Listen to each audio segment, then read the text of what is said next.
Ladies and gentlemen, and children of all ages, as they used to say at the circus, welcome to tonight's story swap for the South Sound Story Guild. And we're starting our fall-winter season now. We've had a great summer, a couple months off, a great time with stories in the park in August. So thank you to everybody who came to listen to that, and especially thank you to the folks who actually told stories there. So if you haven't been to one of our story swaps before, what we do is we start off with an opening teller, sort of warm everybody up, and then a feature teller who's actually practiced their story. So they'll be telling a story that's actually been practiced, and then we'll have a break and we'll talk some commercial announcements, beg for money, tell you about some other stories, things that are going on. Take restroom breaks, which are right around the corner. There'll be about a 10-minute break, and then we meet, and we have people who tell stories. We're very accommodating for everybody. We've got people who practice stories and are very good. We've got some of us who are saying, you know what, I'd like to just tell this story and see what people think about it. And we'll give you all the feedback you want in private if you'd like. And so everybody here has got a story to tell. So we hope that you will step up and do that. Right now, we've got about 5 people who will be telling stories during the story swap, which will take most of the second hour. And after that, we go over next door to the tap room for pizza, beer, soda pop, whatever you want to have to continue the night. So that's about it. So we're going to start off tonight with the opening teller, who is our best animated teller that we've got in the whole guild, I think, and that's Toby.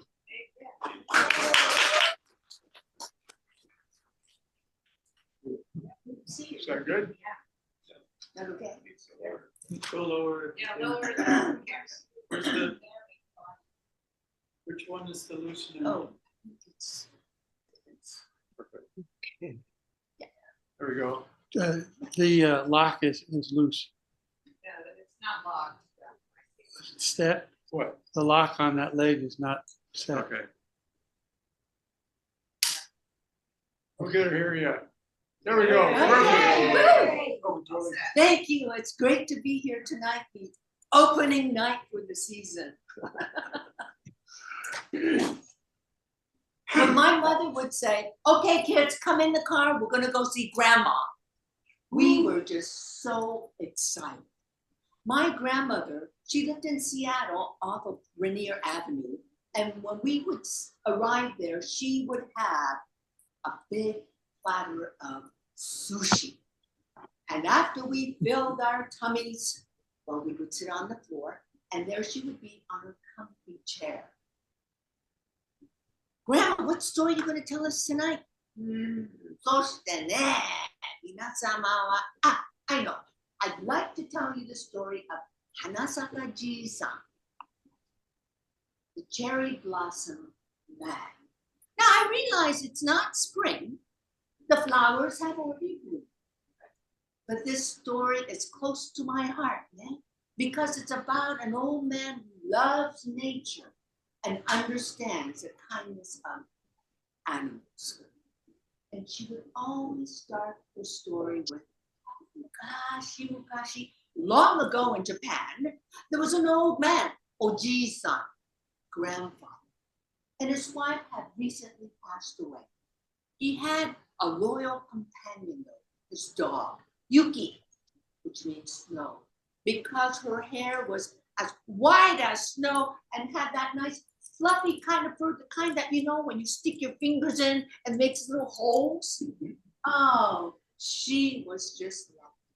Well, it was springtime, and Oji-san said, Yuki-chan, what should we grow in our garden this year? Ninji? Carrots? Daikon? Radishes? Yes, that's a good idea. So off they went to the garden, and there Oji-san has his hoe, and he is dig, pull, dig, pull. Now, in the corner is Yuki, the dog, and she is digging herself and just going, wow, wow, wow, wow, wow, wow. Translation, wow, wow. And she is digging away, and then she comes on over to Oji-san, grabs him by the leg and wants to drag him over to the hole. You must be patient, Yuki-chan. okay, I'll come and help you. So he went over with his hoe, went to the corner, and he started to dig, pull, dig, pull, and suddenly from the ground like volcano lava shot up all these gold coins all over him. Oh, he was ecstatic. He was dancing. Now, the rock wall behind it was the neighbor. Now, this neighbor was a man who looked at life like a half-empty glass of sake. What is that racket? I can't stand that crazy dog and that man. What is happening? And he looks over the wall. Of course, he sees all these gold coins coming up from the ground. I have an idea. I know what I am going to do. That evening, Oji-san and Yuki are enjoying their rice with pickles for dinner when ba ba ba ba ba. Who could that be? It's nighttime. Neighbor. Konbanwa, Oji-san. Good evening. I was wondering if I could ask a favor of you. Hey, what is it you wish? You know that my barn, which is full of rice, I have a big problem with rats. They are eating everything away. Now, I know that your dog is a very good ratter. May I borrow your dog? Help me out. Onegai shimasu, please. Now, Oji-san really had to think about this because he's a very kind man, but Yuki, his prized possession, huh? Yes, of course. You may borrow Yuki and bring her back tomorrow. Arigato. Yuki, come. Now, Yuki is very sensitive. She knew something wasn't right. Yuki, now, Ima, come now. I have a rope we can put around the neck, said the neighbor, which they had to do in order for Yuki to follow the neighbor to his house. And then Yuki kind of crawled way behind the neighbor. Now, when they got to the neighbor's house, did the neighbor take Yuki to the barn?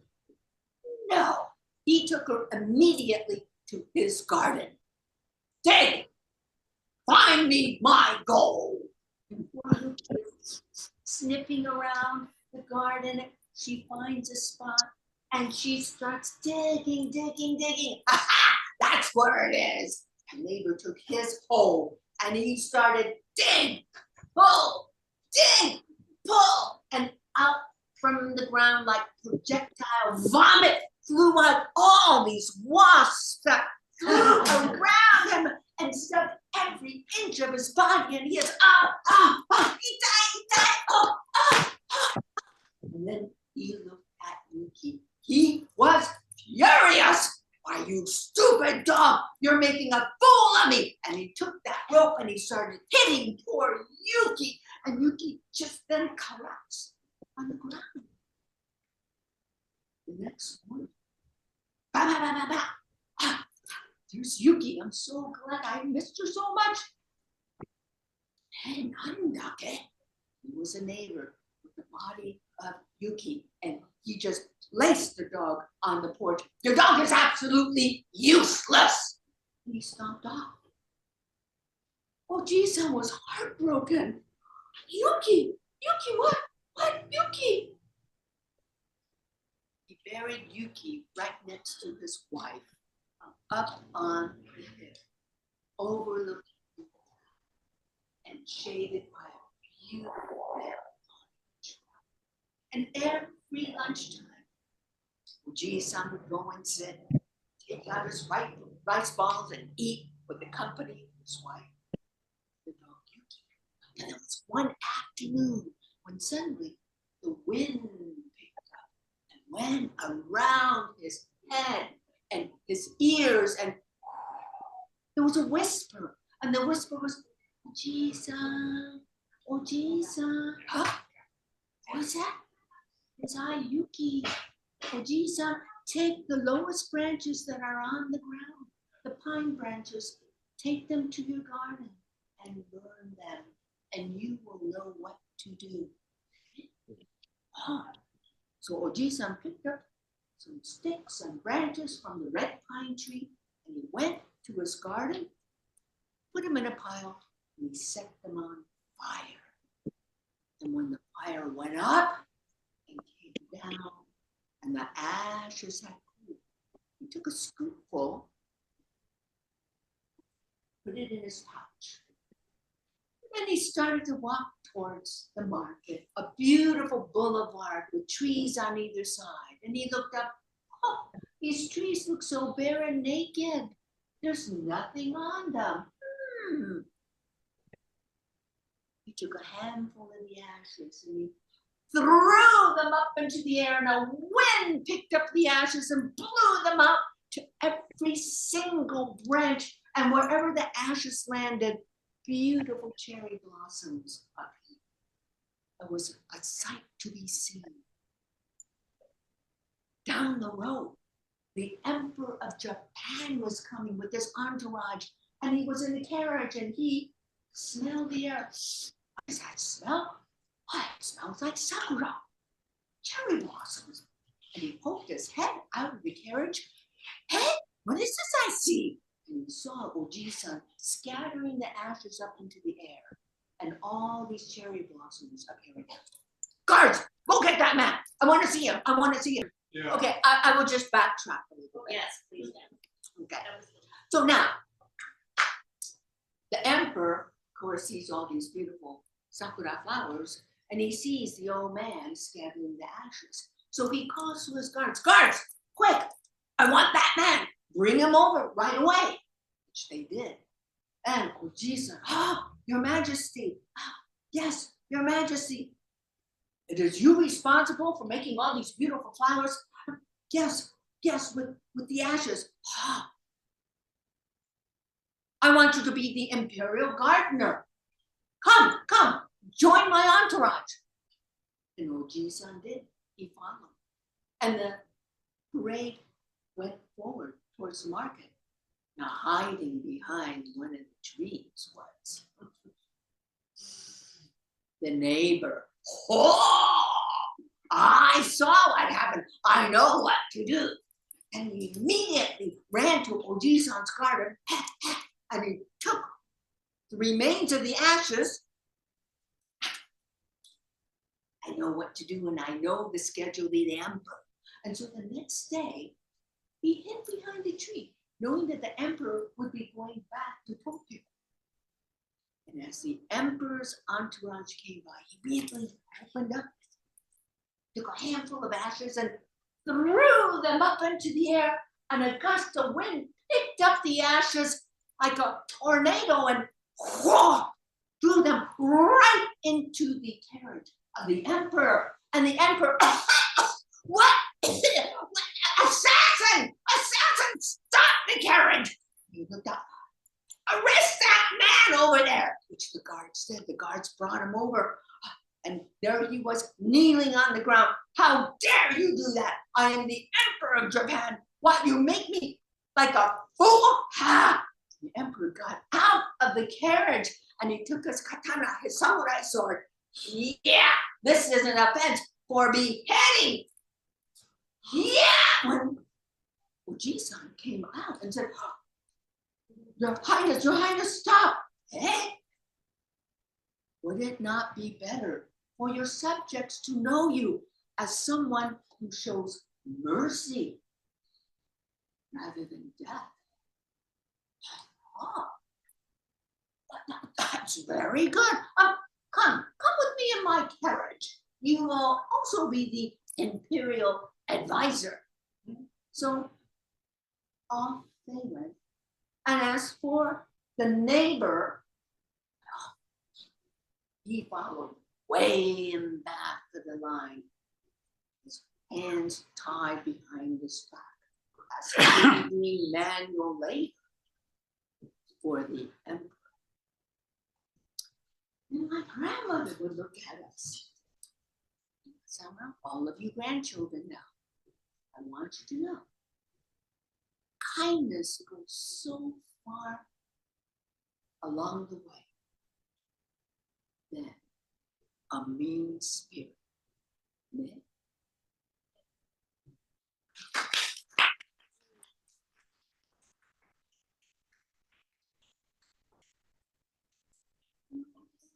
Thank you, Toby. Always uplifting and animated stories. So, sit. There we go. Okay. Anyway, you can hear my voice. It's okay. So, anyway, so that was our opening teller, which got everybody in the mood for some more stories, right? Yes. And now here comes our feature teller, Mitch. So.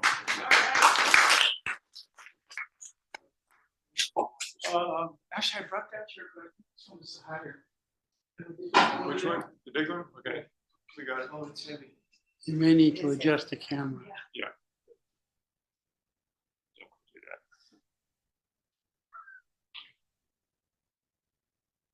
More sit this way. I just don't want to sit in face. I want to sit and take a breath. These stories are just for Brett. Which one tilts it down, Brett? On the side, the little Little one there? Yeah, whatever loosens the ball there. Yeah, good. Yeah, good one. Oh, wow, we lucked out there. Wow. Woo.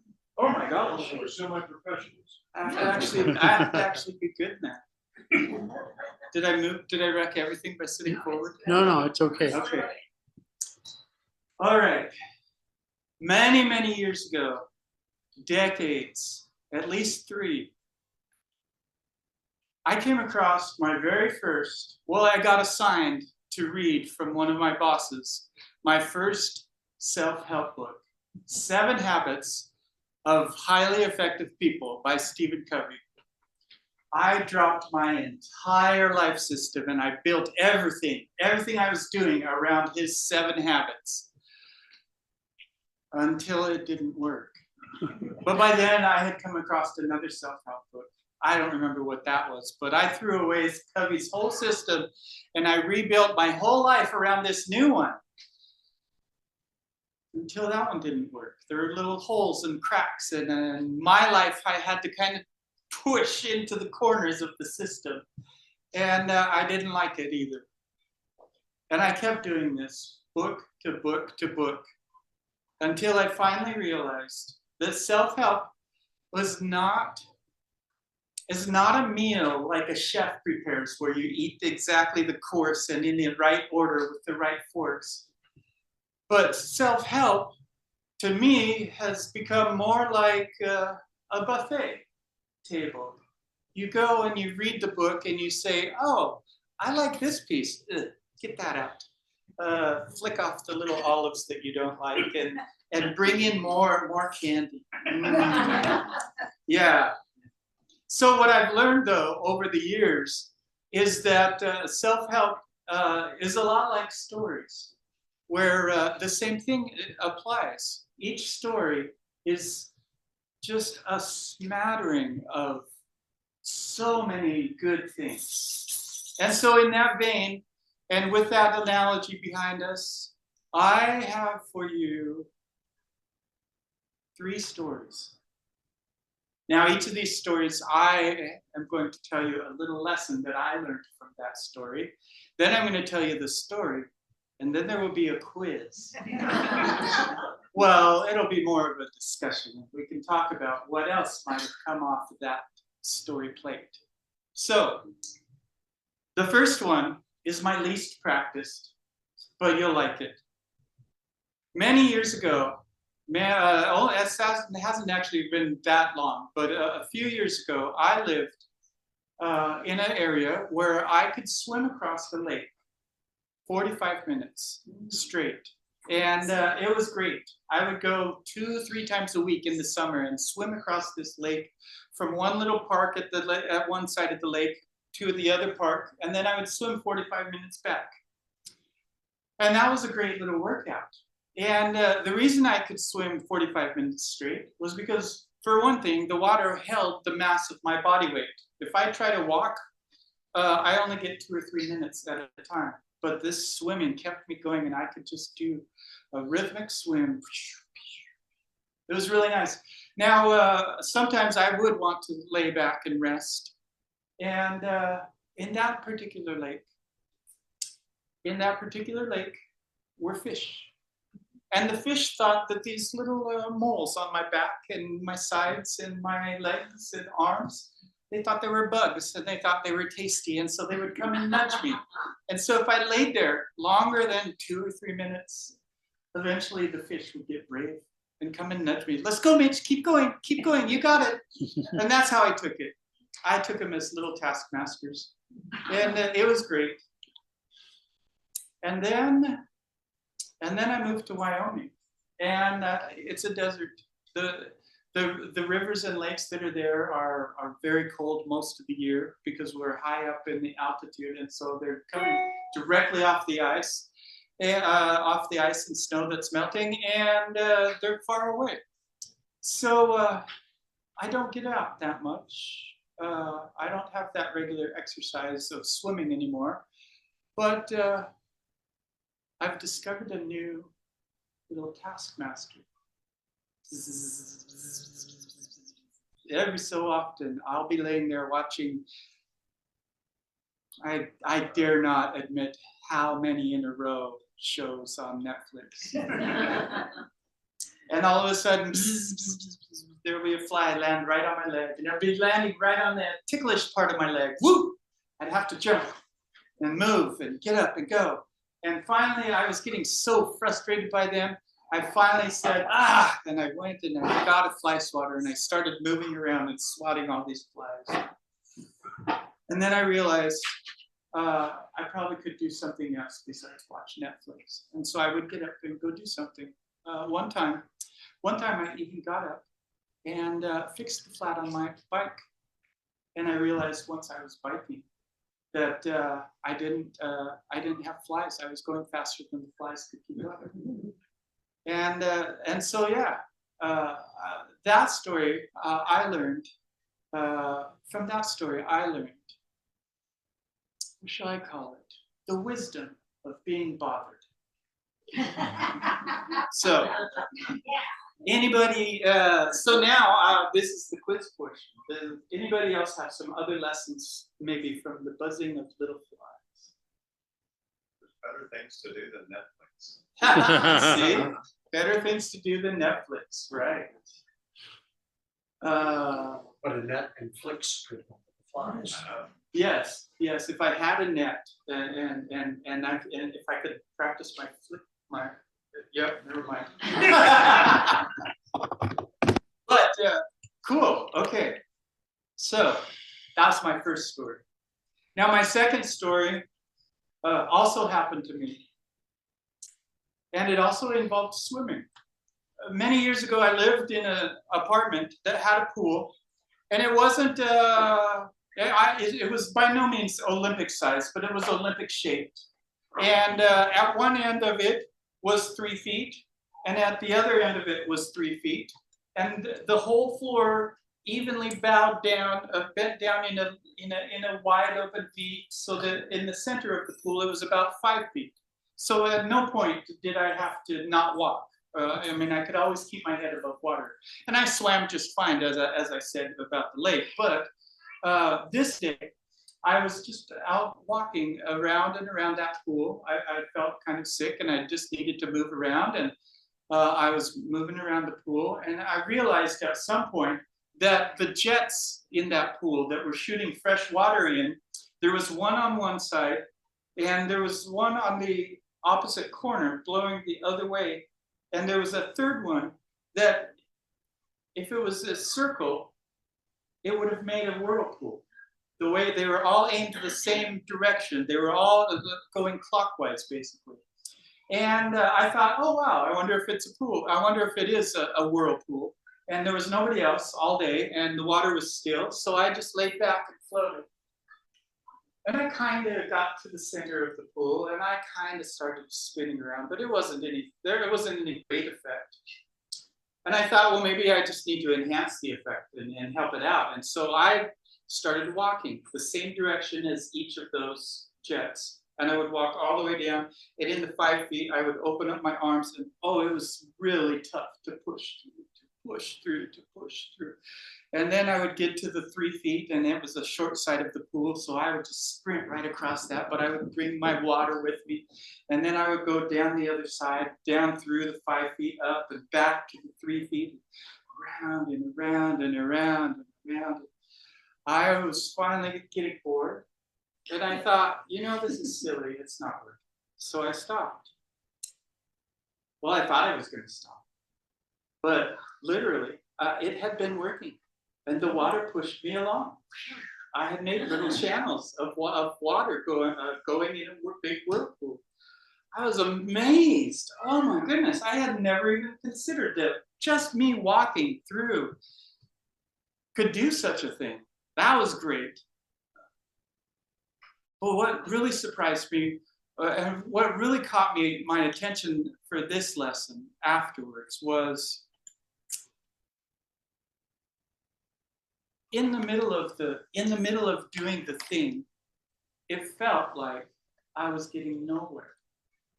At the part where I was pushing the hardest, I felt like nothing was happening, and that's why I wanted to quit. Nothing's working. I may as well just give up. And when I stopped was when I noticed all the motion around me that I had built up. And so, yeah, that to me was the lesson from that example, from that story.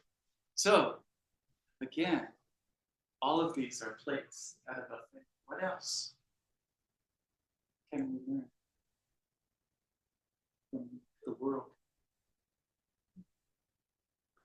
Stop and breathe. Yeah. Yep, stop and breathe. It was a few years, not even a few years, it was a few months later that I had a bunch of nephews over. And it was fun to show them the same effect. And their lesson was when it stopped and they realized, they're like, how did we do that? We're just little kids, you know? And it's the same, that's one of the other lessons I really love from that. Sandy. Forward momentum is never wasted. Yeah, yeah. And I believe we are in a pretty darn fluid life, more than once. Well, actually, it was twice in the same place, Ontario, Oregon. There's a little restaurant we all maybe have heard of called Panda Express. And 2 times now, I stopped there because Oregon has no sales tax. And so before I get into Idaho and hang out with my brother, I try to get a meal and save the $2 of sales tax. But it doesn't matter because what happened was as I was sitting there eating my meal with chopsticks, 2 different guys that 2 years apart came up and said, that's all they said. They said, "You're amazing." And so it's the same with the water. I think we go through life a lot of times not knowing how much influence pushing through this life is making on other people. We don't always know the people who are watching us and being inspired at any single moment by what we're doing. Now, my last one, I'm going to tell the lesson first because it's one of my favorite lessons. This lesson is you get good at what you do almost automatically.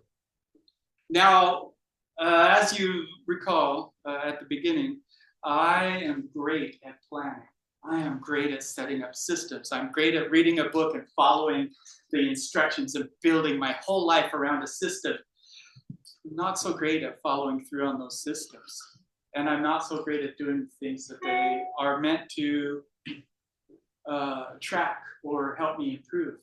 Until I finally realized what I've been telling you all along, that this is a buffet system and that I can build my own. And so I took a couple recently. I took a couple of system pieces One is something called Pomodoro, and it has to do with 25 minutes. And you set a little timer. You set a little timer for 25 minutes, and you choose what you're going to do during that 25 minutes. And then you strictly tell yourself, I am either going to sit here at my desk and stare at the blank paper, or I am going to do the thing, writing or whatever. I'm going to do the thing, or I'm going to sit here and do nothing. I'm not going to look at my phone. I'm not going to watch Netflix. I'm not going to do anything but the thing. But that system didn't work because what I wanted to do was tell a story or write a story. And at the end of the 25 minutes, you're supposed to stop and take a break. But I'm in the middle of the story at 24 minutes. I don't want to stop. So there's another system that I liked, and it's called the bullet journal system. And basically what that is there's a planning component that I threw out immediately. I knew I was never going to be I was already a great planner. I knew what I needed to do next. It was getting myself to do it. But when I get depressed in between these systems, I get depressed and I say, you are not a good person. You're not getting things done with your life. And then I would finally slowly remember all of the things I had done that week, but it took forever. And so this bullet journaling system, after you do something, you sit down and write about what you just did. And you write a little sentence about what you think the next best thing is to do. And then you're supposed to take a break and go do that new thing. Well, I combined the two. Every time I worked on something for more than 25 minutes, I would write it down. And I've started doing this. And now when I get that depressed feeling that, oh, I'm not getting anything done with my life, I remember the whirlpool, that in the middle of it, you don't feel like you're doing anything. And then I would look at that little journal I had been making, the Pomodoro missions, the things that I had been doing for 25 minutes at least. And I would realize I was getting things done. Things were happening. Things were going well. And so doing those things was how I started getting better at practicing my stories and practicing my harmonica and playing, going out and writing the Bible, so that the flies didn't have a chance to get after me. But they still do. I'll take a nap too long every so often and get woken up. And then I just remember, instead of grabbing the fly swatter, which is also good exercise, by the way, I'll let you know that. Trying to chase those guys, especially with my hands, they're not fast. So don't worry about the flies. Yeah. So, but what I found was I was right all along. The things that I do are the things that I get good at. And this is what I learned from Marlene in my last story. Marlene was a young girl. She was just old enough so that when her family disappeared for whatever reason and she was living by herself, she knew how to take care of herself. And it was easy for her because she could wander from her home in the woods, different trails through the woods to town. And as she wandered through the woods, she would gather sticks, these small little sticks, and she would put them in bundles and she would sell them for firewood. She'd find a little corner and once she got into town and she would sell all the bundles of sticks. She didn't make much, but it was always enough.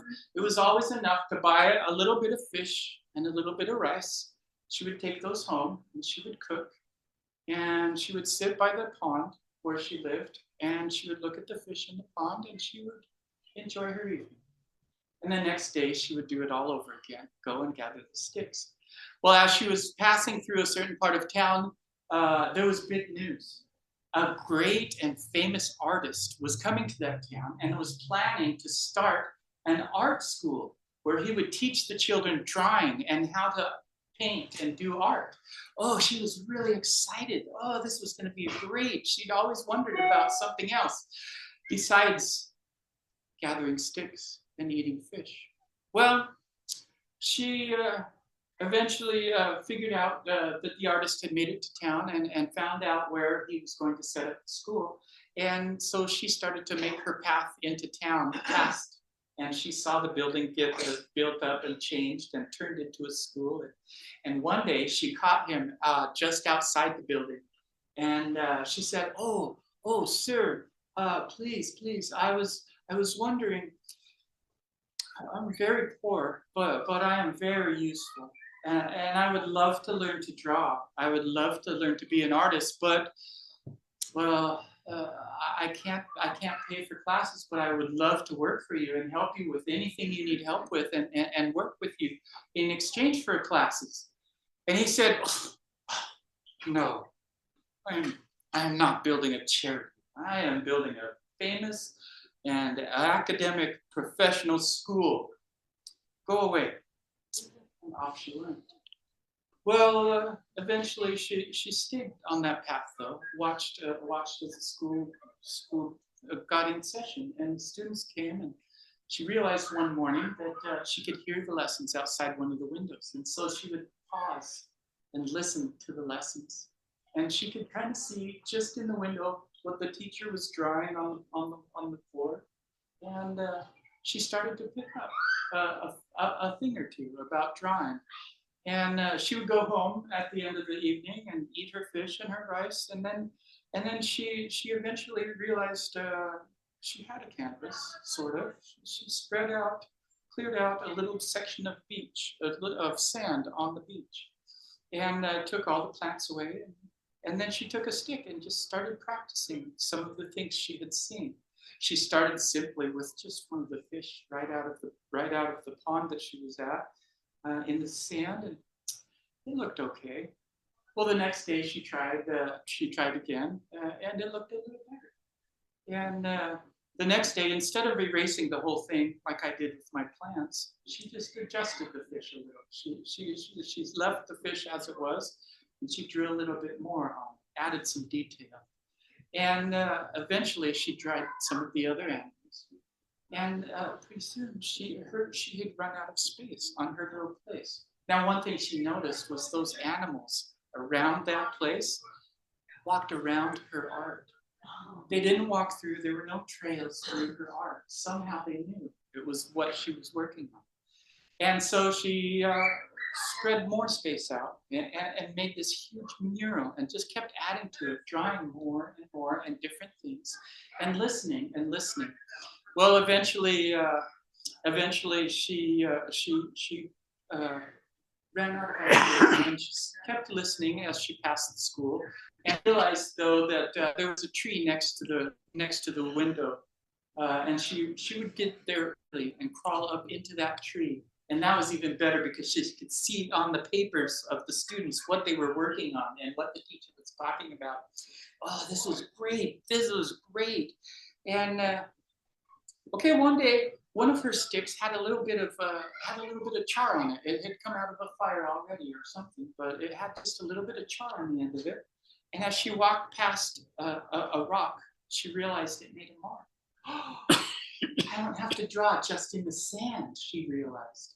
And so then she started taking these charred sticks from her own fire, and everywhere she went, she would start drawing little gray pictures everywhere. One day, oh my goodness, she found this huge rock, and she started drawing with one of those charred sticks, a little gray mouse. And as she got done with the picture, she turned to leave, and she heard a thunk. And she turned around, and a hawk had thought the mouse was real and had knocked itself out on that rock. She shook its head off and flew back off, embarrassed. Oh, that was her greatest moment, that when she had tricked a real animal into believing that her art was real. It wasn't many weeks later that she was asleep in bed, had a dream. In her dream, down the path, along her artwork, walked a man in long flowing green robes. Came right up and stood outside her door and said, "Marlene, Marlene, wait, come and visit with me." And he looked over her art with her and admired what she had been working on. And he said, "I have noticed your work, and my friends have noticed your work. and the hard work that you have put into drawing. And we want to share with you the gift. But this gift comes with one requirement. You may only use it for the good of the people. For the good of the people, she said. Well, of course. I would never use any gift for anything else. He said, we know. But that's why part of why we want to give you this gift. And he held out a beautiful golden paintbrush. I don't know if you've had dreams before when you were thirsty or hungry, and just when you got to the water fountain, when you finally had walked around the mall in your dream a million times and you found the water fountain you were going to get to drink, or when you were starving and you followed the scent of mom's breakfast. Oh, so yummy. And you walk in and then you wake up. Oh, the disappointment. Oh, the disappointment. This golden paintbrush was so beautiful and so exciting. She turned over and realized it was a dream, went back to sleep for the rest of the night. When she woke up the next morning, she leaned over, stretched, and looked down, and right beside her pillow was that golden paintbrush. Oh, she was so excited. It was real. Oh my goodness, it was real. She went and she gathered all of the sticks very quickly that day. She screamed right past the school, didn't even bother waiting to see what they were learning today. She went in and she sold all of those sticks very quickly. And she did not go to the fish market. She did not buy rice. She went to the station there. And she found paper, a little bit of rice paper, and she got a little black ink block that she could wet later and use the ink. She took these back to her hut next to the pond. She went out to the pond and got the ink wet and started to draw. She went back to her roots. She drew the little fish in the pond. But this time, as soon as she drew the last stroke, the fish became real. It fell off the page into her lap. Oh, what? What? She was so amazed. She looked at it and held it and touched it and twisted it. It was real. It was real. And she was still hungry, so she cooked it and she ate it. And it tasted real. It tasted so real. It was the realest thing ever. Oh, this is amazing. Oh. And the next day she carried her brush with her and the paint and the paper. And as she was going to town, the route she chose this time went past a couple of her friends. It was an old man and his grandson. Now, normally they had an old ox that was doing the plowing and the pulling of the equipment. But this morning, for whatever reason, the grandfather had hooked himself up to the plow. And he was trying to pull the plow, and the grandson, who was way too light for the job, was trying to use all his weight to push the plow into the ground. And it just wasn't working. Marlene said, "What are you two doing? This is silly. Use your ox." And they said, "Oh, the ox died in the night. And we need to get the planting done, or we won't have anything to harvest in the summer, in the fall, and we won't survive." And then she remembered her promise to the man in her dream, paint for the good of her people. And she said, "Oh, come with me, come with me." And she ran over to the side of their barn and she started drawing an ox, a beautiful, strong, young ox. And the same thing happened as the night before. As soon as she drew the last stroke, the ox came off of the barn, real as ever, strong as ever. And she said, "This is for you. Please carry on and don't work so hard, your grandpa." And they thanked her. Oh, they thanked her. And then she started thinking and wondering about more ways and places that she could paint for the good of the people.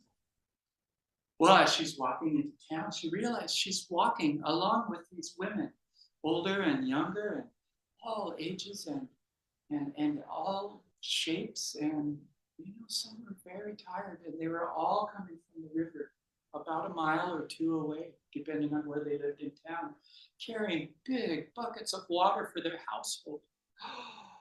Oh, then Marlene remembered, oh, in the center of town, there's this huge rock. There's this huge rock. And so she went up to that rock and she started drawing a well. She started drawing bricks and turned that rock bit by bit into a beautiful well, a deep, deep, cool well with cold, fresh water that flowed easily out of the well and up. And the same thing, as soon as she finished the last stroke, the bucket rolled all the way down, splashed in the water. And the townspeople were amazed and happy that they no longer had to go all the way to the river for their water. They could come and join each other at the well and just take the water right there from town. Well, as you can imagine, these things don't stay in town. Stories have a way of moving. And this place had an emperor, much like in Toby's story. There was an emperor, and the emperor heard of Marlene's gift and sent for her. And she came the same. Oh, thank you so much. I'm so honored to come and be with you. And he said, Marlene, I've heard that what you draw becomes real. And she said, oh, yes, it's a gift of this paintbrush that I've been given. It happens after that. And he said, oh, can you show me? Will you paint me a mountain of gold? A mountain of gold, she said. Oh, you know, I did not tell you. When I was given the paintbrush, I was instructed, and I can only now paint for the good of the people. And I do not see how a mountain of gold for you is for the good of the people. Well, this angered the emperor, and he took the brush and he threw her in the dungeon, had her taken to the dungeon. And he decided he was going to draw his own mountain of gold. But first he thought, you know, if I have a mountain of gold, I'm going to need someone to guard it. I think I'm going to draw a dragon first to guard this gold. And so he started drawing. He had not been practicing nearly as much as Marlene. He had never drawn before. And so he drew what looked like to him a fairly good dragon. And the brush held its magic. That was the interesting thing. As soon as he drew the last stroke, well, the funniest thing popped off the page. It looked like a little chicken with a super long neck. And then out of its beak, it blew flames and seared his ankle, and then pecked his toes and ran off into the forest. It's still around. You still will see it every so often. I think they call it orzo. Now, this taught the emperor one thing. He needed an artist. And he was very apologetic and called Marlene out of the dungeon. Marlene, come.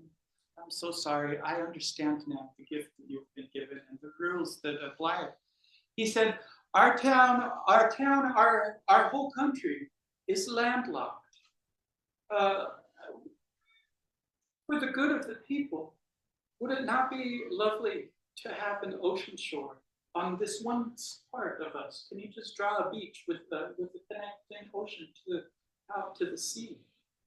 Oh, Marlene thought, yes, that would be beautiful, wouldn't it? And people could come to the beach and enjoy the fresh salt air. Oh, yes, okay. And so she went and she started drawing a mural in this one part of town, right along the beach, and drew the ocean and the backdrop, and the deep blue water, and the seals, and everything that comes with the ocean. And as she drew the last stroke, it became real. You could smell the salt air. You could hear the waves rolling in along the beach. It was beautiful. And the people were blessed by that and by that connection to the world that they now have.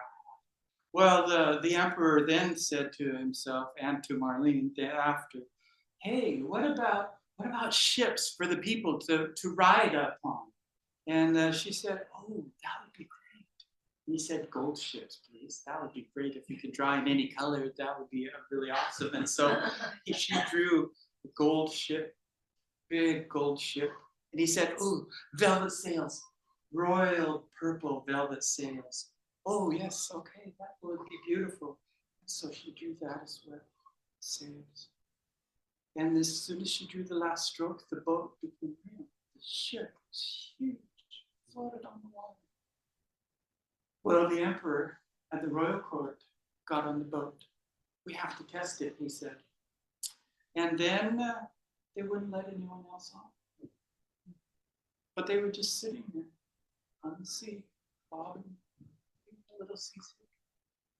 And the emperor said, Marlene, could you please draw some wind?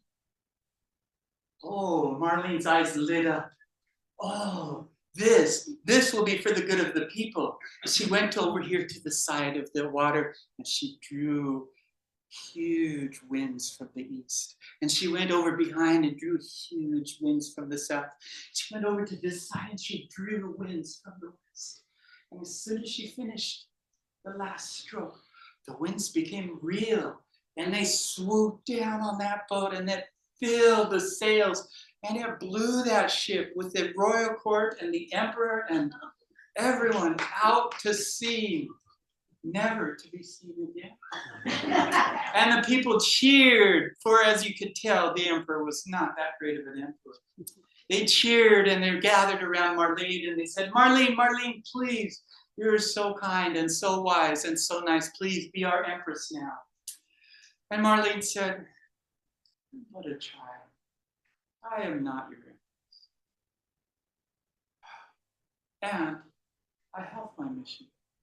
And so to this day, if you follow her back out of the city, out of the big place where she drew the ocean, back to a little pond, you'll find a beautiful little place where you can still wander through and ask Marlene to draw anything you want for the good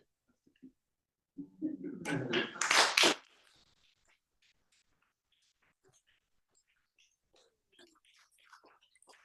So the last part of the case is, what else I got from Marlene just practicing and practicing that you did good at what you do. Anything else from that lesson? How we tempted by Yeah. Nice. Okay. Well, thank you. It's been fun. And remember, when you're reading self-help stuff, it's just a buffet. You can take what you want, take what's good for you, but you don't have to eat.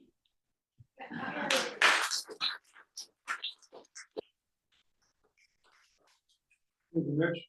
Yep, well, I'll just sit down here because guess what? We're at the halfway point, and so we're going to take about a 10-minute break, and then we're going to come back, and we've got some more exciting stories.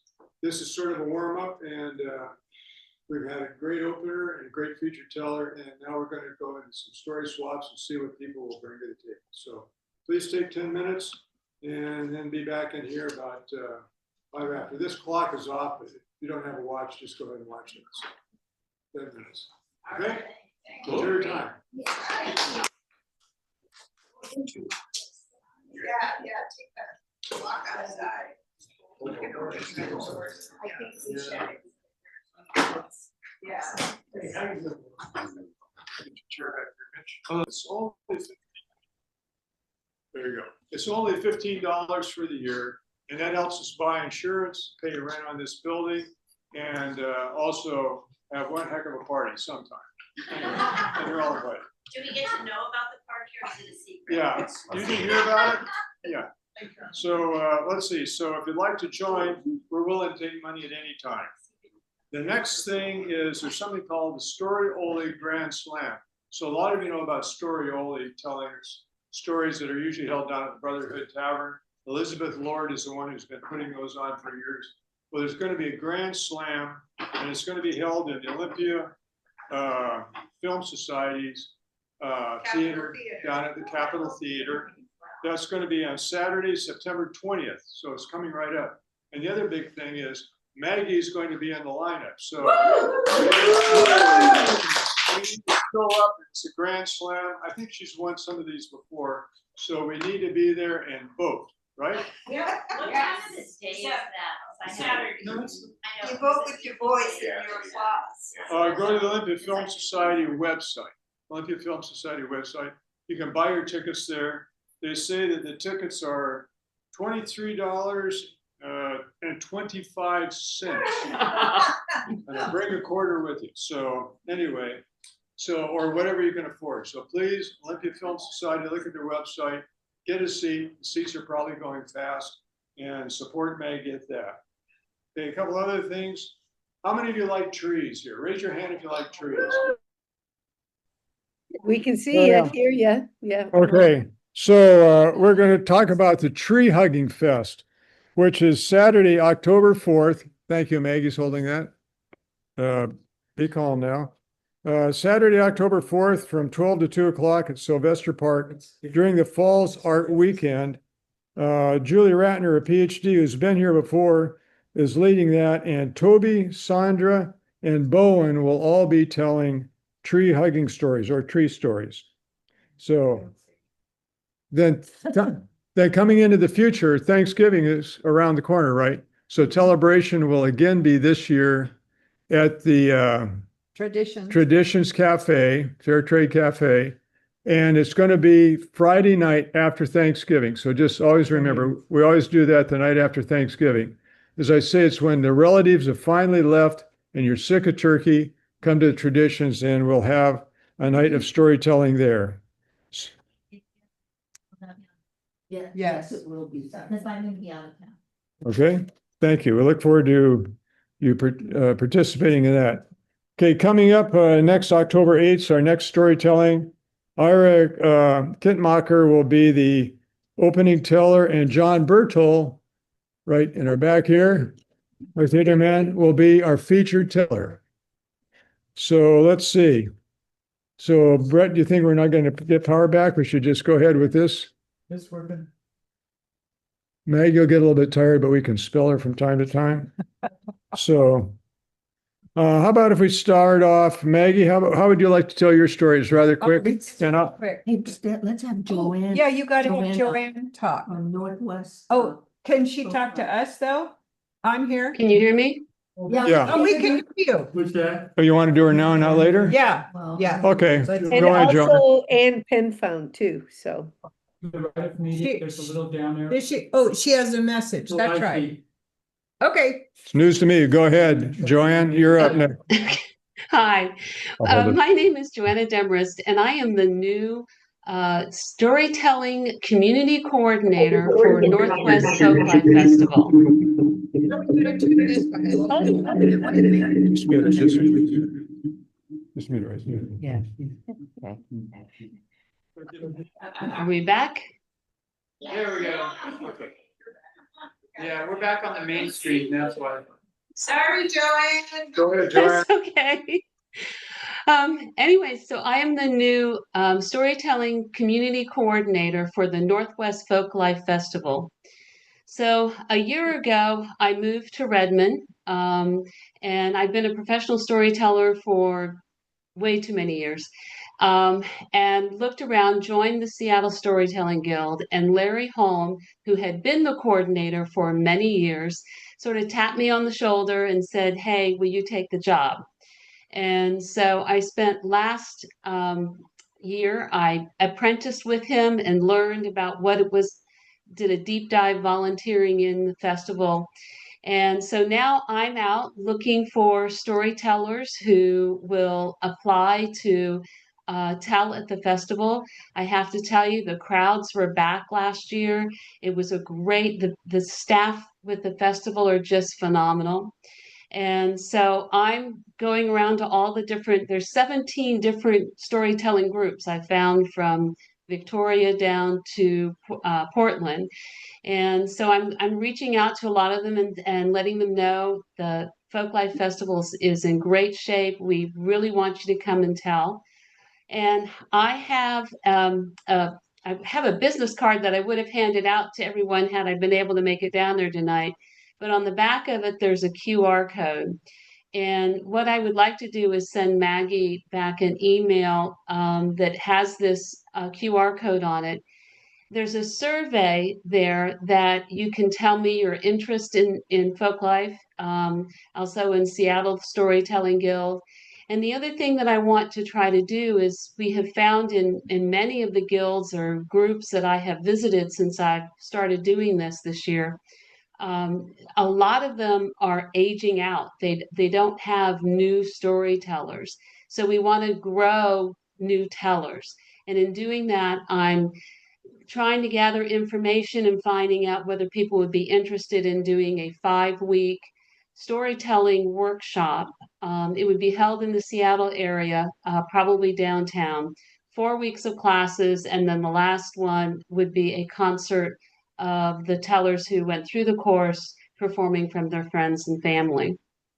So Maggie, if it's okay, I'll send you this QR code and it can maybe be sent out to your distribution list for your group. The more people I have respond, whether you're interested in Northwest Folklife or not, but when I go back to them and try to get more and more storytelling at the festival, the more people I have who filled out the survey, the more clout that I'll have with them.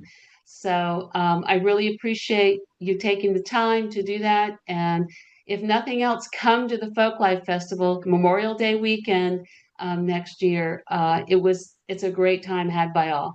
Thank you. Thank you. Thank you, Joanna. And also you said that you'd like to tell a story for us tonight, right? I can, if there's time and room for it, sure. Sure, we've got you on the screen. You might as well go before we lose our power again. Okay. All right. So statistics. Why did it have to be a statistics course that was required for my major? We have to go back to 1979. Back then, I was a junior going to the University of West Florida in Pensacola, Florida. I was an international marketing, communications, and public relations major. And that business part of my degree required that I take the statistics course, and I couldn't get out of it. But what you have to understand is back when I was in school in the 60s and 70s, they came out with that new math. You guys remember that, right? I was already struggling in math, and that new math just made it worse. And I went to my mother to ask if, I could get some help. And she said, "Oh, honey, don't worry about that new math. You're just going to grow up, get married, and have lots of babies, just like I did." So I didn't get any help, and I struggled. Eventually, I convinced myself that I just couldn't do it. And so all through high school and college, I took the most basic math and science courses I could get away with because I just couldn't do it.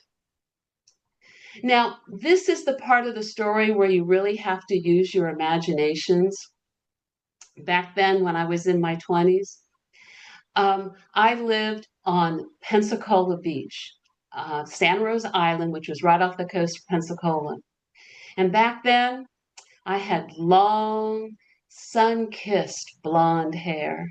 I had a deep golden tan, and I was fit. Oh, heck, I was a blonde beach bunny wrapped up in a pink bikini. Well, I lived on island and it was island time. We didn't wear a watch. We showed up whenever, and it was a very relaxed lifestyle. So it comes that first day of that dreaded statistics course, which I really didn't want to take. Of course, I was running late. So I run into this lecture hall, and it's a great big lecture hall, and there's one seat left. And so I go and sit down, and there's this nerdy guy sitting beside me, but I sit down and I tried. I really tried. That first 2 weeks, it was like torture. Well, we got the first test, and I got it back. I had gotten everything wrong on it. I even misspelled my name, which went to show it wasn't an ability problem. It was that I had a mental block. The only problem was I got credit for the exam. Well, as I'm sitting there looking at my paper, I kind of glance over. You know how when we go into a college or any classroom, we always go and sit in the same seat we did when we first sat down? Well, I've been sitting next to this nerd for 2 weeks. And I look down at his paper, and it's a 100-point test, and he's got 130 points on the paper. I'm like, turns out he found 3 mistakes that the professor had made on the exam, and he corrected them. Well, turns out he was a physics major. His name's Jonathan. And he was taking classes like wave propagation theory and quantum mechanics. But he too had a business minor, and he had to take this very basic statistics class. Well, I looked at that paper and said, well, heck, you're obviously doing pretty well in this class, and I'm struggling. Do you think you can help me out? Well, he looked over at that blonde beach bunny sitting next to him and went, yeah, sure. And so Jonathan did help me out. And we would meet before class in the library. I'd show up 5, 10, half an hour late. I lived on island time, but he'd still be sitting there waiting for me. And then when I was doing my homework, I would call him at 11, 12, 1 o'clock at night. Turns out he had been in the Navy for 6 years, and when he got out, he was going to get to go to school on the GI Bill. And his parents said, if you want to come and live with us, then you can live here for free. Well, Jonathan thought that was a great deal. So he was living with his parents. So that phone I was calling was in his parents' house. This is before cell phones, so it was a landline. And that phone I was calling was on his mother's side of the bed. To her dying day. I'm not really sure she ever forgave me for that. 3 months of me calling. Well, Jonathan did help me out, and I got to the end of that class, and I passed by 0.06 points. Oh, I was so proud of that. I passed the course. I got credit for it. Well, tutors had come fairly high paid at that time, and I hadn't paid Jonathan anything. So I invited him out to the beach, said we'd cook a steak and we'd go sailing. Well, he came out, and we stayed up for 36 hours straight. We talked, we ate, we swam, we talked, we ate, we went sailing, we talked.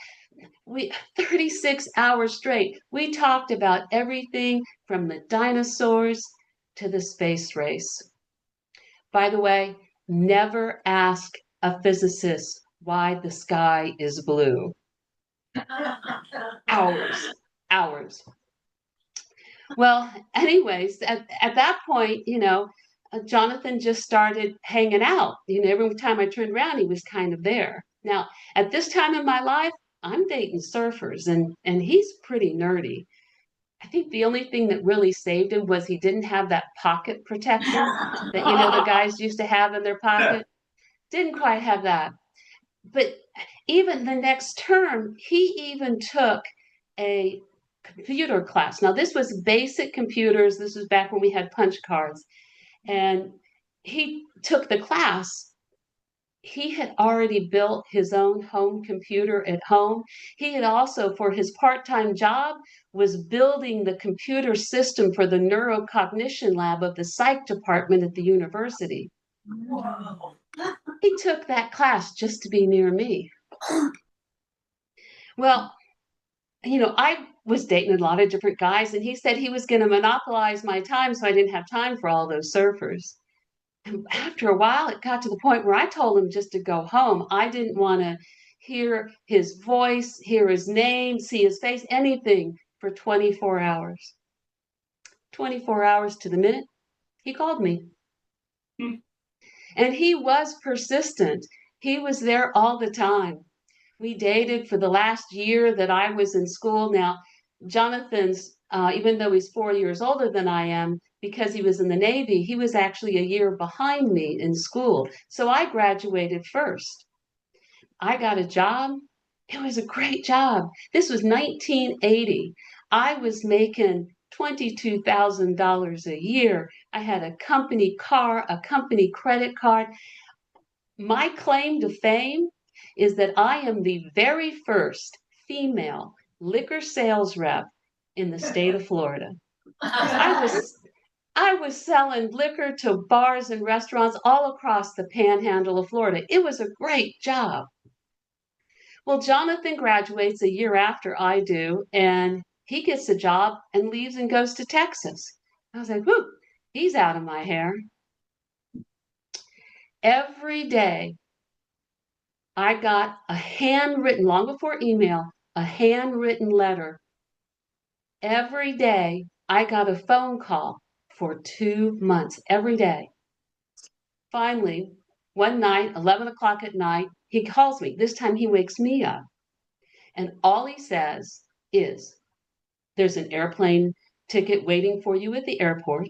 The moving van is coming to pick you up in 2 weeks. You need to go in and quit your job in the morning.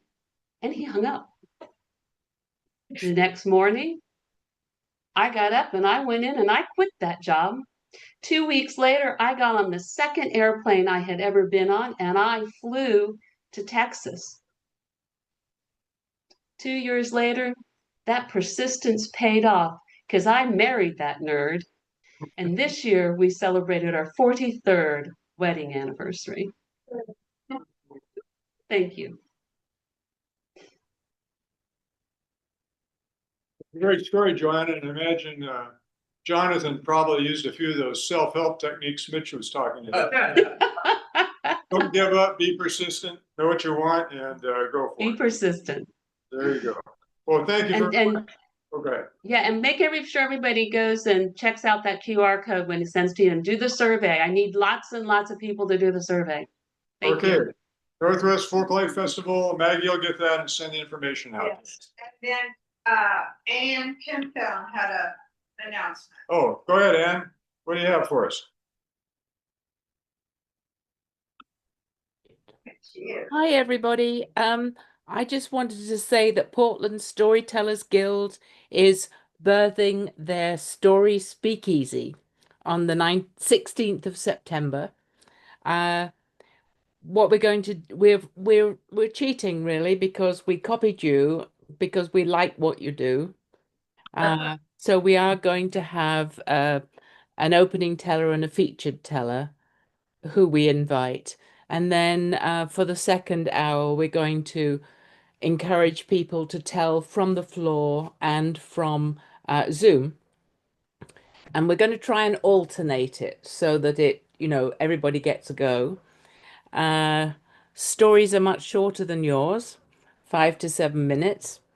And we encourage you to come and listen and come and tell, because you'd be very welcome. So you apply to Story Speak Easy at portlandstorytellers.org. And that's really what I've got to say. What's the date again? Our first date is the 16th of September. It's on a Tuesday evening. It'll be next Tuesday then. Yes, next Tuesday. Could you send it to Maggie so she can send the whole information from everyone together in one email? So this way, will that work? I think that's what that is what we're going to do. I just happened to be on here today and Rebecca says, are you going to say something? And so I thought, okay, I'll say something. So Maggie, is it best that you send it out or should we just have it posted on our page? Okay. It's on our website already. Okay. It's So on other news. okay. Thank So you. Thank you. please look at our website. Thank you. We on It's a little chopped up here, sorry. I was also telling you about Celebration. It's the night after Thanksgiving over at Traditions Cafe. Please come and be there. The Tree Hugging Fest we talked about briefly, Saturday, October 4th, 12 to 2 p.m. at Sylvester Park. Toby, Sandra, and Bowen will be there telling tree stories. Just to recap, Anne, I was talking about the Portland Storytellers Story Speakeasy. Please look at our website for more information on that and other events. And I think that's about it for now. So we'll go ahead with some more stories. So Maggie, you have a story you'd like to tell us tonight. Sure. Please. Okay. So, am I okay in here? No. You're not there at all. Oh, I'm not there. Okay, well, but I'm gonna go ahead and tell. Yeah. So, It's radio time. so this is in honor of September and school starting. So I was an elementary school teacher for many years, and I used to tell my classes this story. So this story comes from a book John, called here, somebody want to tip the camera down a little about bit? Arnold Lobel. And it's called The Bad Kangaroo. And, okay, The Bad Kangaroo. So once there was a young kangaroo who loved more than anything in school to put thumbtacks on the teacher's chair. So when the teacher would come in, she'd go, "Oh!" And all the kids in the class would laugh and laugh. And then the young kangaroo would throw spit wads across the room. And all the kids would go, "Oh, oh, oh." And the young kangaroo would laugh and laugh. And then he bang, bang, bang. "What's that?" the teacher would say. And the young kangaroo would laugh and laugh. I just love shouting. I just love throwing off fireworks in the bathroom where the sound reverberates. And the teacher said, "No, no, no, young kangaroo, you must not do that. It's inappropriate." And then she'd go to turn the doorknob and ooh, sticky glue all over the doorknob, and the young kangaroo would laugh. I just love putting glue all over the doorknob. Well, the teacher would tell him, "No, no, no," but he would just smile and nod. And then the next day, the same thing all over again. Thumbtacks in the teacher's chair, spit wads across the room, glue all over the doorknobs, and fireworks going off in the bathroom. Well, the teacher had had enough, and she sent young kangaroo to the principal. Now the principal said, "No, no, no, you must not do that. That's not all right." And the little kangaroo would smile and nod. But the next day, in class, thumbtacks in the teacher's chair, spit wads thrown across the room, glue all over the doorknobs, and bam, bam, bam, fireworks going off in the bathroom. The principal said, "I have got to go and see young kangaroo's parents." And he did. He went right up to their house, knocked on the door, and Mrs. Kangaroo invited him in. And Mr. Kangaroo welcomed him, and they showed him to a chair, and he went to sit down. Went, "Oh, what was that?" "Oh, we just love putting thumbtacks in all the chairs."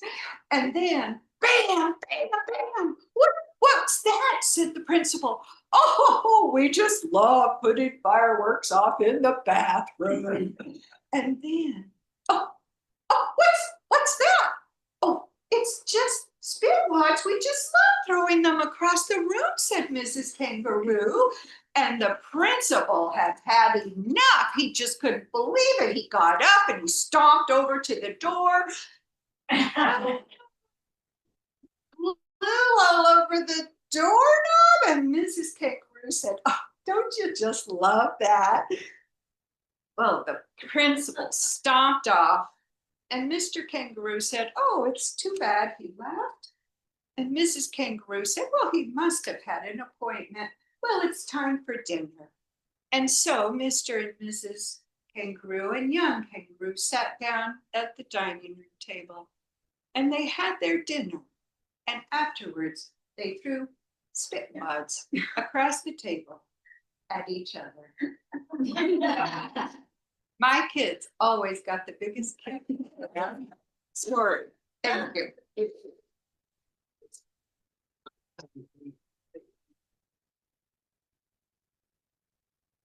Thank you, Maggie. Maggie was a grade school teacher, for those of you who don't know her, for many, many years. And we always said she had an unfair advantage because she was able to practice all of these stories with her kids in the classroom and get paid for it. So that's what's made her such an accomplished storyteller.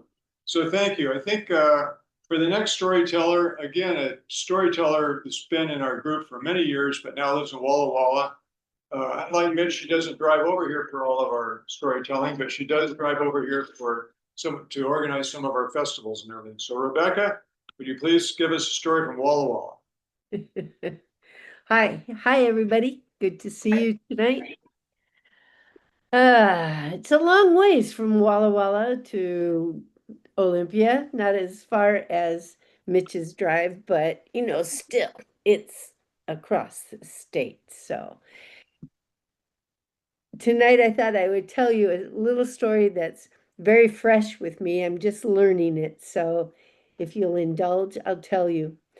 It's called The Woodcutter of Gura.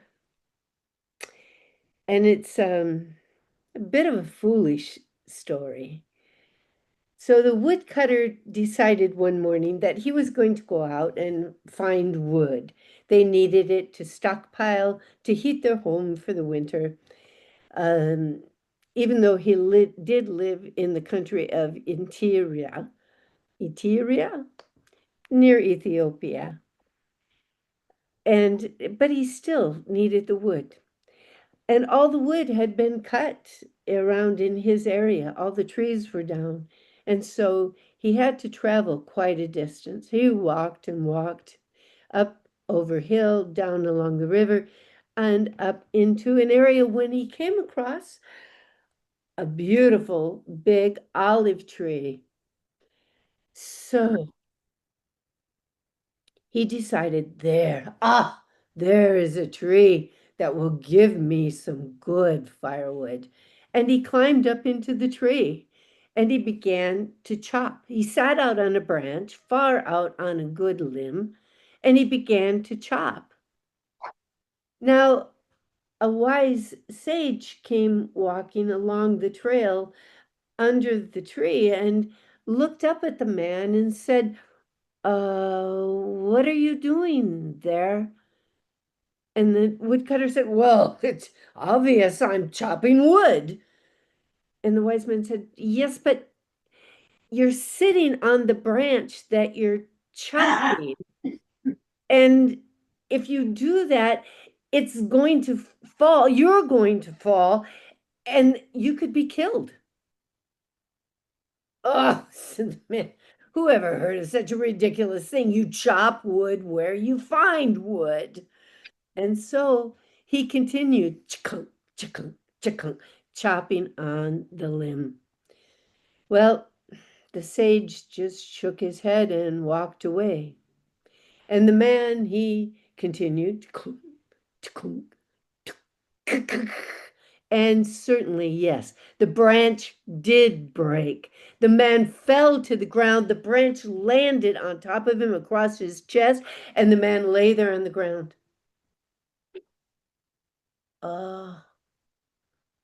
The wise sage said this was going to happen. He told me this is what was going to happen. And the branch fell, and here I am. I must be dead. He knew what was going to happen. And so the man lay there on the ground, not moving, not talking. He was dead.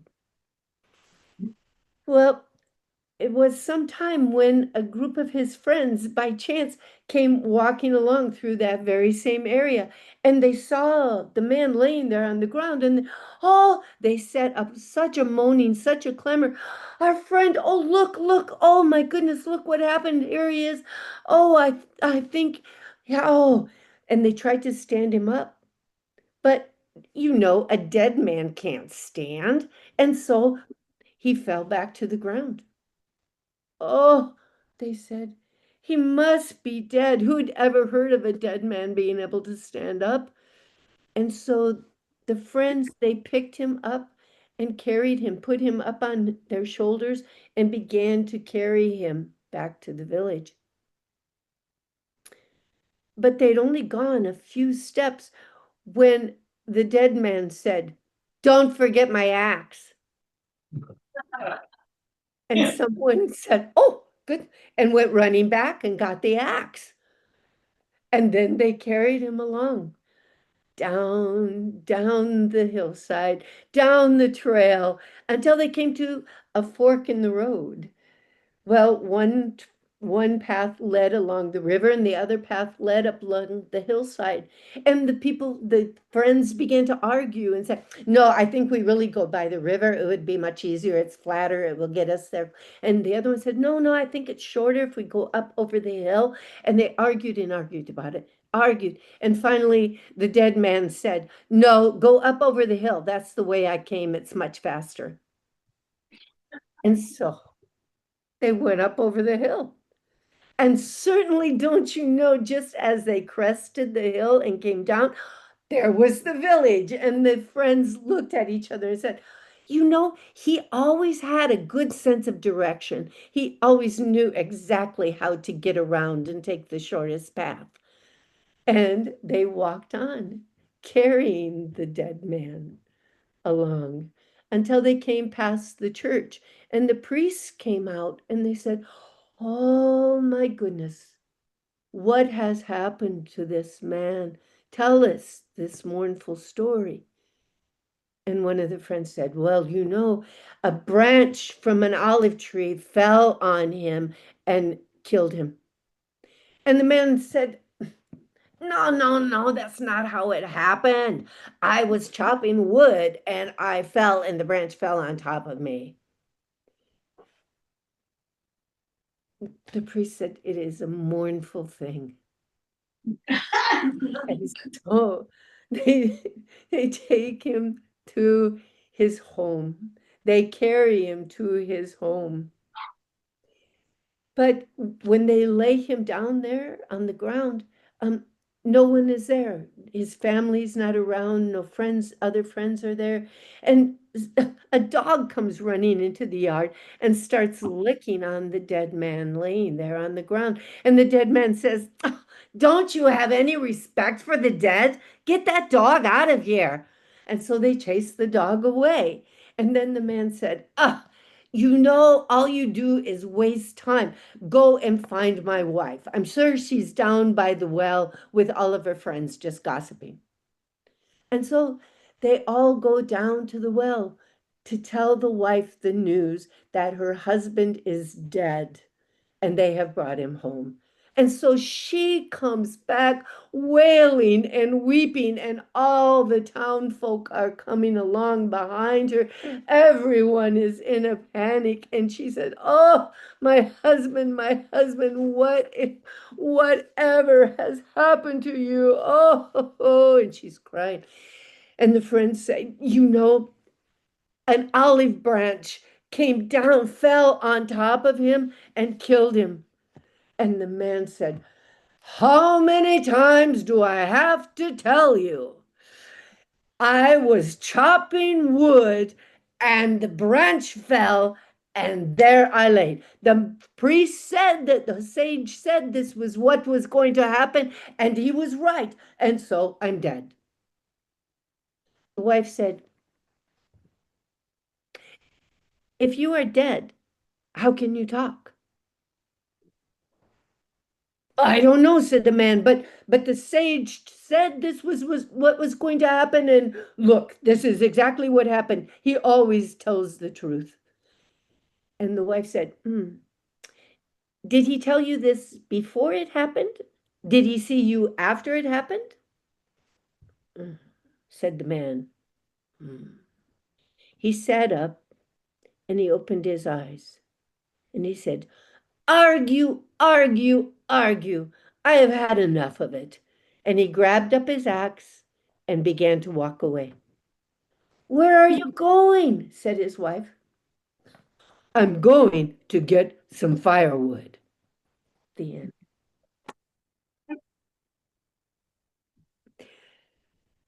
Thank you for listening.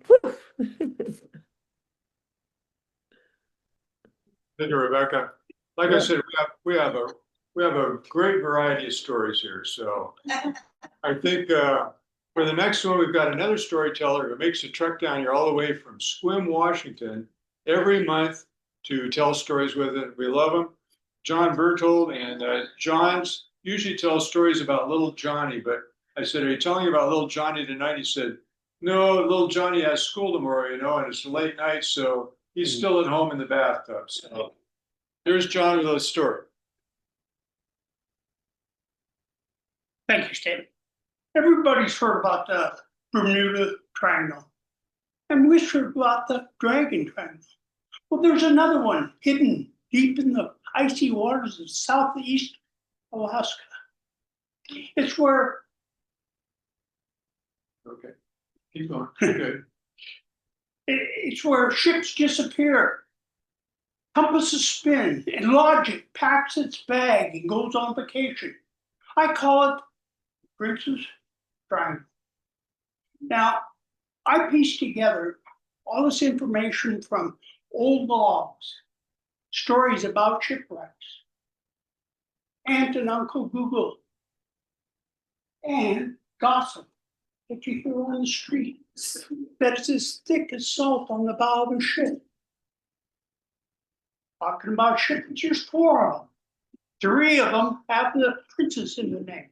1 doesn't, but the sea didn't care. It took it anyway. Our first ship didn't have royalty, but it sailed amongst the water. Her name was the SS Islander. August 14th, 1901, Chief Hard Skagway. 172 people on board, both passengers and crew. Most of them were proud of the gold fields up in the Yukon, Whitehorse and Dawson. They left on a beautiful night. They headed down south. They got by Douglas Island, and in those years, you had to watch out for icebergs. At 2 a.m., they spotted an iceberg. Now everybody's in bed or in their bunks at 2 a.m. The captain moved around it. 15 minutes later, he hit another one. His idea was to run that boat up on the beach on Douglas Island. The sea was faster than the ship. 20 minutes after it hit that iceberg, it was sitting on the bottom. It's a miracle only 42 people lost their lives. Now, the ship was also supposedly had a lot of gold. Some say a lot, up to 300 million. Others say it's only 6 million. We'll never know because the sea's taking care of it right now. Now, our next ship does have Princess name. Princess May. She left August 5th, 1910, from Skagway to Vancouver. She had 140 people on board. It was she sailed into a good luck, bad luck time capsule. The good luck was she left Skagway without a hitch. The bad luck, she sailed into fog as thick as you could stir with a spoon. The good luck was there was a lighthouse on Sentinel Island. The bad luck was she didn't see it. She rolled up on the rocks. The good luck, all 140 people got off. Bad luck, the engine room flooded. 101 plates on her bottom were damaged. The good luck said, enough of this. They brought in a salvage team, blew out the rock that was holding her, fixed the plates, and on the 3rd day, she floated off the rock and headed to Seattle under tow. Now, the good luck wanted to strut its wings one more time. It put the worst storm in Southeast history, came through 30 hours later. That Princess May would have been sitting on the rocks. You could have bought part of her in the grocery store, a little box. They call them toothpicks. Now, the next ship, unfortunately, had no luck at all. In fact, they called her the ship of sorrow. October 23rd, 1980. She left Skagway, Alaska, or Vancouver, with 353 people on board. She started off on the wrong foot. It was snowing. She got 47 miles south of Skagway when that snow turned into a blizzard. She got off course. She was looking for a favorite reef. Unfortunately, she found it. She went on top. She put out an SOS. Ships responded and circled her. But the wind was too high, the sea was too rough. She could put the lifeboats down. The captain said, let's wait till tomorrow's high tide and it'll get better. Tomorrow came. The barometer started to rise. There was a flicker of hope. Now, all these people had been in their life jackets.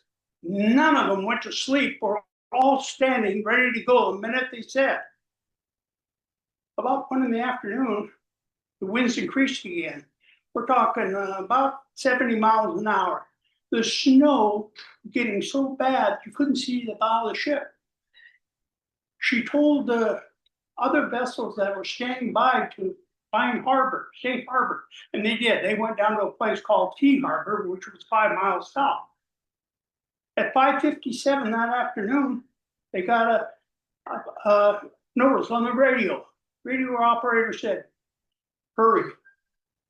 We got water in my cabin with God's speed. A few minutes later, there was one more message. I just in time to say goodbye. The next morning, when the snow finally lifted and the boats could see what was happening, they went around and there was a mast sticking up, probably 10 feet. A big oil slick around, dotted with human bodies. All 343 souls perished. One dog survived. It swam 5 miles. Its name was Tommy. Now, the last ship is a ship I kind of like. I got a special interest in it. It was a Princess Kathleen. It left Juneau, headed to Skagway.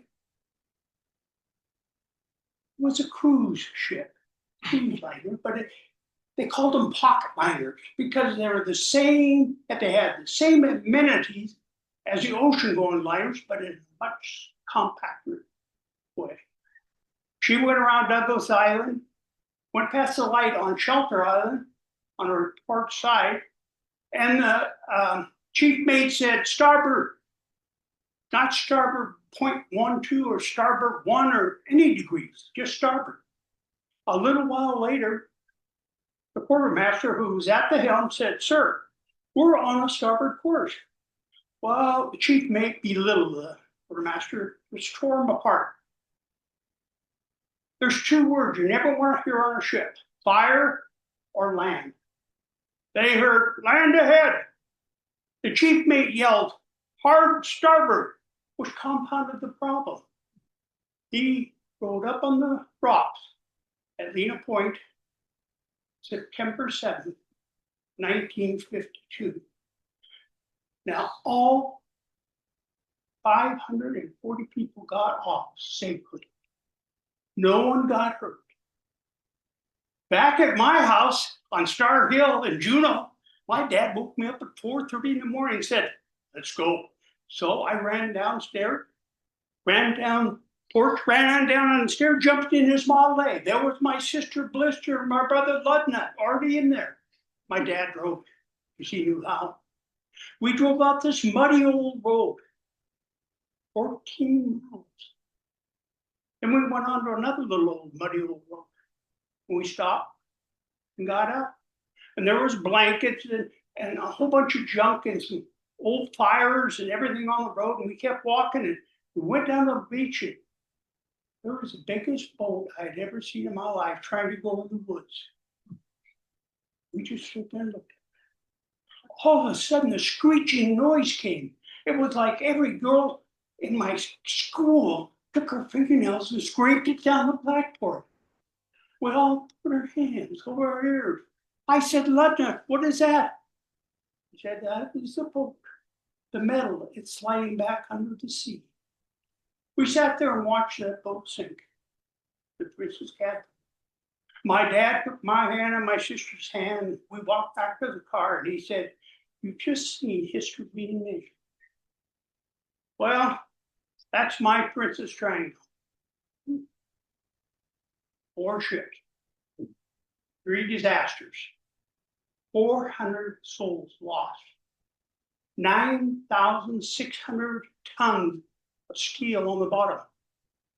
Some say bad luck, some say human error.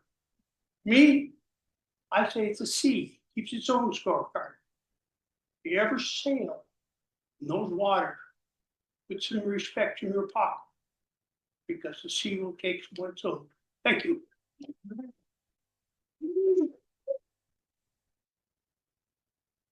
John.